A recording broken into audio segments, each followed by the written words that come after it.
Au tout début de sa carrière, on l'appelait le Messager. Hein, le Messager est devenu The Voice. Il est au Cameroun depuis quelques jours. Il en profite pour faire la promotion de son maxi single Open et bien sûr annoncer la célébration de ses 15 ans de carrière musicale. Ça fait 15 ans, un peu plus aussi, hein, qu'il a commencé. Une des plus talentueuses, enfin une des plus belles voix, j'allais dire, de la chanson camerounaise de ces 20 dernières années. Jackie Kingay, bonjour. Bonjour Kikiania et je dis bonjour à tous les téléspectateurs de la CRTV. Comment se porte The Voice? The Voice, je porte très bien. La voix, c'est la vie, donc je me porte très bien, je suis la vie. Nous sommes heureux de vous avoir sur le plateau aujourd'hui. Juste en face de vous, jeune, dynamique, perspicace, entrepreneur d'origine camerounaise. Elle est connue pour la promotion du continent africain, loin des clichés dévalorisants, on va dire comme ça. Elle a lancé en 2014 la plateforme Visiter l'Afrique. Et en 2016, c'est important de le savoir, elle figurait sur la liste du magazine Forbes comme l'une des 30 jeunes africaines, l'un des 30 jeunes africains qui font bouger le continent. Audrey Diago, bonjour. Bonjour Eric et bonjour à tous les téléspectateurs de la CRTV. Voilà, nous sommes heureux de vous accueillir sur le plateau également. Vous avez un parcours inspirant. Vous êtes âgé tout juste de 27 ans, c'est bien cela. Voilà, donc, et vous avez décidé de revenir vous installer au Cameroun. Vous avez une histoire assez particulière. Vous avez commencé au Cameroun, vous êtes parti rejoindre votre mère en France. Vous êtes parti de la France après pour les États-Unis. Vous êtes revenu en France pour des études. Est-ce qu'on peut revenir un peu sur ce parcours qui est considéré par beaucoup comme un parcours inspirant? Tout à fait. Donc à l'âge de 12 ans, je suis allée m'installer en France pour rejoindre ma mère et j'ai fait donc mes études jusqu'à mon bac où ensuite je suis allée faire de la politique aux États-Unis. Et après 2 ans à Washington DC et un stage à la Banque mondiale, j'ai choisi de faire de la publicité. Donc je suis rentrée m'installer en France, à Paris. Et après à Paris, finalement, je me suis retrouvée à être journaliste au Monde. C'est le Monde qui vous a contacté? C'est le Monde qui m'a contacté parce que j'avais un blog et le rédacteur en chef du journal, Serge Michel, trouvait que j'avais quelque chose. J'arrivais à écrire des histoires et les raconter et les faire vivre. Et j'ai passé un entretien, plusieurs entretiens, j'ai beaucoup hésité. Et finalement, j'ai accepté le boulot. Ça m'a fait faire le tour d'à peu près 38 pays du continent parce que je couvrais l'Afrique. Et ensuite, en 2014 aussi, fin 2014, début 2015, je suis rentrée chez TV5. Alors vous avez collaboré avec TV5 Monde. On vous a souvent vu animer des chroniques culture sur le plateau de le Journal de l'Afrique. Belle expérience. Très belle expérience, mais je pense que la télé n'est typiquement pas pour moi. J'aime bien être un peu en bac. Vous avez également collaboré avec Aïssa Thiam sur Africa numéro 1 Paris. Oui, il y a très longtemps, j'avais 20 ans, 21 ans. Pendant 1 an, justement, je l'accompagnais sur des chroniques toujours culturelles et tout ce qui était lié un peu à la diaspora, ce qui se passait un peu aussi sur le continent. Je racontais ça aux auditeurs de Africa numéro 1. Et vous avez décidé de revenir au Cameroun en 2016. C'est ça. Pourquoi vous décidez de vous laisser vos amis à Paris, la famille, le confort matériel et même financier aussi pour venir vous installer au Cameroun? Uniquement parce que j'ai eu un père qui a fait ses études en France et qui est rentré s'installer au Cameroun. Et ça a toujours été évident pour mon père, en tout cas, de rentrer. Il fallait aller étudier en France et puis rentrer, créer ce que mon père aime appeler le rêve camerounais. Et entre-temps aussi, vous avez lancé une plateforme qui est connue mondialement, c'est Visiter l'Afrique. C'est en 2014 que vous avez lancé Visiter l'Afrique, une très très belle expérience. Visiter l'Afrique, c'est une plateforme qui vise à mettre en avant les destinations africaines et surtout qui permet aux Africains de raconter leur histoire sans se dire que l'Afrique, voilà, c'est la famine, c'est la guerre ou encore plus récemment le terrorisme, et permettre aux Africains de pouvoir dire qu'ok, il y a des choses négatives qui se passent comme partout dans le monde, mais il y a aussi des choses positives, comme vous avez parlé tout à l'heure dans le clip de Nabila, Pet Penoun. Voilà. Et puis, vous avez lancé il n'y a pas longtemps votre agence, une agence de communication panafricaine qui fabrique des idées pour connecter les marques à le monde qui les entoure. C'est Omenkart. C'est ça, Omenkart veut dire créativité en Igbo, un dialecte du Nigeria. Et depuis 2 ans, on raconte des histoires des marques, notamment avec, on ne va pas citer les marques, ou les entreprises. Et l'idée était justement de dire aux marques qu'avant de vouloir faire une campagne, il faut demander aux concernés, les consommateurs, ce qu'ils ont à dire, ce qu'il y a à raconter. Donc on utilise les histoires des personnes pour façonner leur lien affectif avec les marques. Et puis il y a eu Otalk également, hein. Vous avez organisé à Douala partage d'expériences, des personnalités au parcours toujours aussi inspirant. Hein. Tout à fait, le rendez-vous du Cameroun qui gagne. L'idée était d'avoir des personnes comme André Siaka, Patricia Berthelot, pour venir partager leur expérience gratuitement avec des personnes pour les inspirer, pour inspirer la jeunesse à croire en son potentiel. Et toutes nos félicitations aussi pour le prix Lumière Africa Move 2018 pour la contribution à la valorisation de l'Afrique.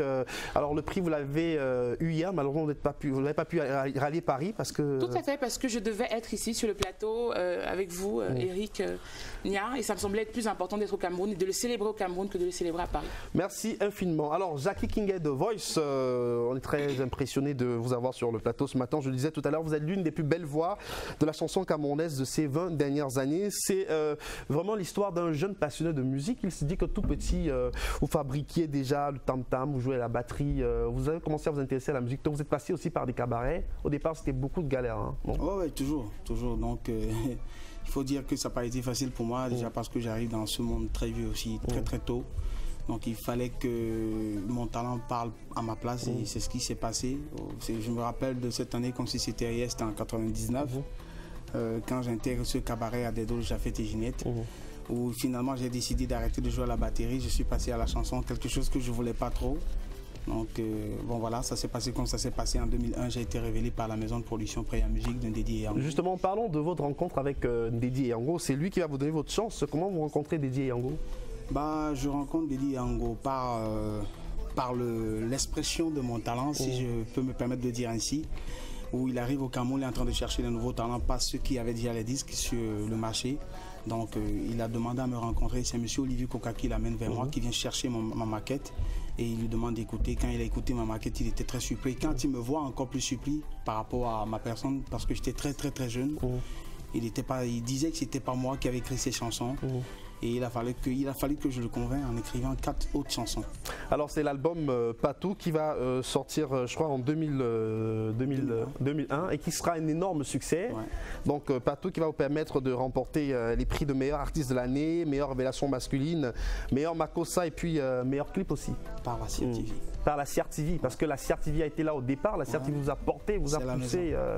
C'est la première télé que j'ai fait, c'est ici avec Évasion. Donc Diane Audrigaco, vous avez dansé sur Jackie Kinguet dans les années 2000. Oui, vous étiez encore toute jeune.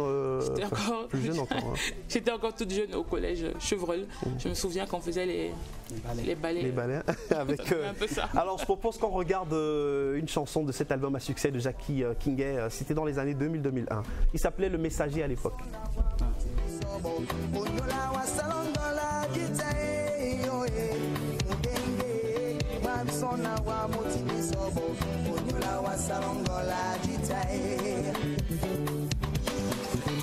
Et Antoine, Marcelo de la Camer, Pilotage Ganis, Clovis, Akola Carrefour.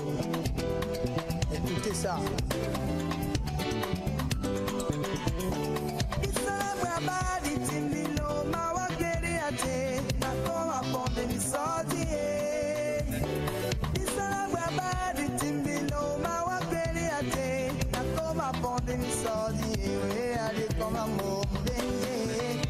Sona wa moti sobo onyola wa salongola jitae yoe ndenge wa sona wa moti sobo onyola wa salongola jitae nyabena lo konya la pulangando onanya koso na sebia nyama kapana bongo chobi dola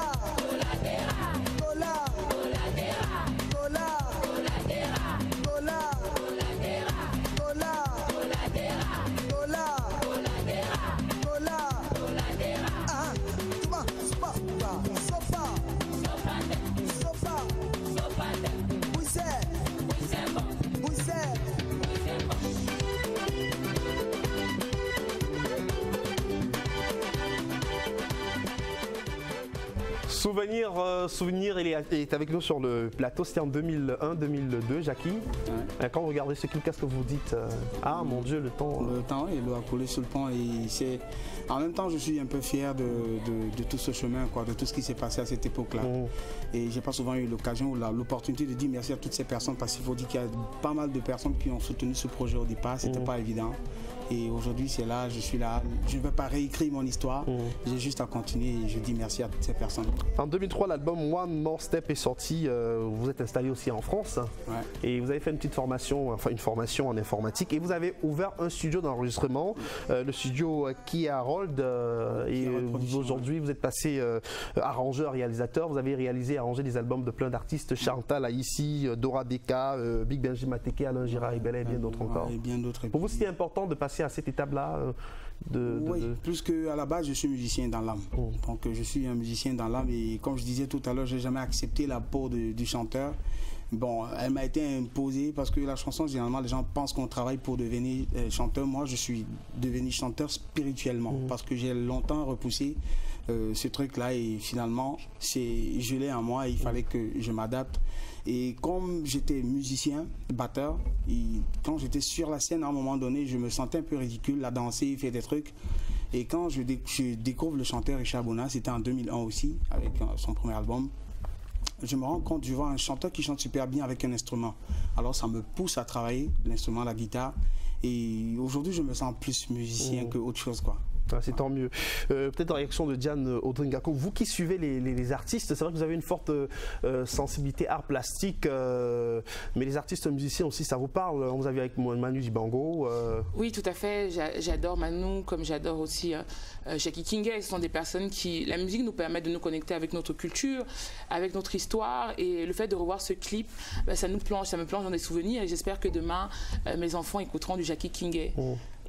Alors, vous décidez de revenir au Cameroun, vous avez donné raison tout à l'heure, vous avez monté votre agence Omencart, et votre challenge aujourd'hui, c'est d'organiser une sorte d'exhibition d'art contemporain et du design à Douala au mois de juin prochain.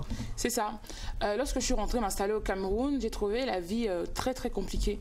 Et je me demandais comment les Camerounais faisaient pour ne pas être dépressifs. Parce que même quand on peut penser qu'on vient avec un nom ou avec un bagage, tous les jours, la vie est très dure. Et si vous ne voulez pas tomber dans certains clivages comme l'alcool ou d'autres choses, vous avez l'art. Et moi, l'art m'a beaucoup aidé à relativiser, à mieux appréhender mon retour. Et j'estimais qu'à tous ces artistes qui m'avaient accompagné, qui m'avaient permis d'exprimer aussi mes émotions, d'organiser un événement dont doit l'Art Fair du 1er au 3 juin, où on allait montrer aux Camerounais, au monde, ce qu'est les arts plastiques, de la peinture au dessin, en passant par la sculpture. Et j'invite vraiment beaucoup les Camerounais à s'y intéresser. Et je pense que lorsqu'on va un peu dans les rues de Yaoundé ou même dans les rues de Douala, de Kribé ou de Bafoussam, on voit des personnes qui font soit des motos en bois, soit de la peinture, soit des portraits. Et cela montre quand même que les Camerounais ont un intérêt. Maintenant, ils ont besoin de voir et de se dire que la culture n'est pas élitiste. Et pour qu'ils comprennent que la culture n'est pas élitiste, il faut leur donner l'occasion de venir gratuitement à des événements pour découvrir l'art contemporain et le design. Et on parlait de rencontres tout à l'heure, Jackie Kingay parlait de Dédi et Yango et plein d'autres personnes. Vous avez rencontré des personnes exceptionnelles. Si je dis Marem Malong, Mohamed Sissé. Marem Malong, donc et Mohamed Sissé, ce sont les personnes qui ont la galerie MAM à Douala, à Bonandior. Marem, j'ai rencontré Marem il y a 2 ans à Dakar, à la Biennale de Dakar, et je lui avais parlé de ma question de retour. Je ne connaissais personne, moi je ne suis pas une fille d'eux. C'est très important de le rappeler parce que des fois on pense que quand vous réussissez dans la vie, ça veut dire que vous êtes une fille d'eux.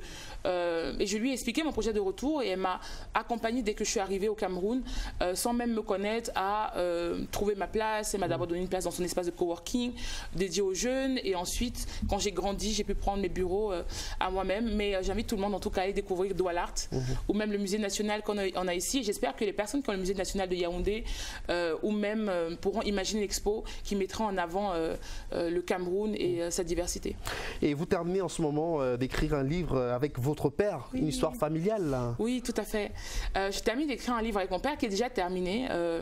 On voulait le publier dans une maison d'édition française, et il y a 2 semaines j'ai décidé que ça serait... Alors, je rappelle qu'à l'écran c'est pas votre père, c'est monsieur Francis Nana de Biopharma. Hein. On parle de père, peut-être sur votre père aussi dans une certaine mesure. C'est juste une parenthèse, oui.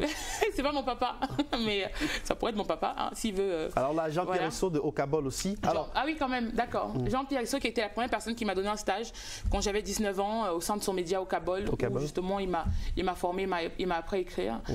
Alors, revenons à ce livre-là. À ce livre, en fait, quand je suis rentrée m'installer au Cameroun, je suis partie du Cameroun à l'âge de 11 ans, donc pas beaucoup de repères, et quand vous allez vous installer à l'étranger, vous perdez un peu votre africanité. Et je pense que même les Camerounais qui vivent au Cameroun ne savent pas souvent d'où ils sont, et tout est fait pour qu'on se dise que le Douala habite à Douala, et que quand vous êtes de l'Ouest, c'est vraiment loin, et donc la personne qui vit à Douala a du mal à aller embrasser l'Ouest ou le Nord du Cameroun. Et pour juste faire simple, mon père a été orphelin à l'âge de 4 ans, parce que son père était le numéro 2 de l'armée française à l'époque coloniale, et il s'est donc fait assassiner, mon grand-père, par des maquisards. Donc des défenseurs quand même de l'indépendance de notre cher pays, le Cameroun. Et c'était très compliqué pour moi de me dire que j'avais un grand-père qui avait potentiellement été considéré comme l'ami des Blancs, des Français, et d'avoir toujours grandi en suivant les maquisards fortement, et d'essayer de comprendre comment mon père avait vécu le fait que son père n'était plus là à 4 ans parce que des personnes du maquis l'avaient assassiné. Est-ce que ça avait déterminé la personne qu'il était? Et donc je raconte cette histoire, et puis la notion aussi de retour. Mon père est rentré il y a 35 ans. Quel est le regard qu'il porte? Parce que quand j'ai voulu rentrer, mon père m'a dit non, le Cameroun est dur, il y a beaucoup de choses que tu ne comprendras pas. Et 35 ans plus tard, il est quand même content que je sois là. Et l'idée, c'est vraiment de transmettre l'histoire aussi familiale à mes enfants demain, et de dire aux Camerounais qu'ils devraient plus s'intéresser à leur histoire familiale, parce que c'est ça qui va nous donner la force. Et le titre du livre, c'est « L'amour ne se distingue pas ». Parce que, comme mon père dit, à l'époque, on pouvait être Bamileke, Bassa, nordiste, mais quand on habitait dans la même zone, vous pouviez manger chez votre tata Aminata, vous pouvez manger chez votre tonton Song, et on était tous de la même famille. Et je pense que le Cameroun, plus que jamais aujourd'hui, a besoin de s'unir. Ah, c'est un très bon discours.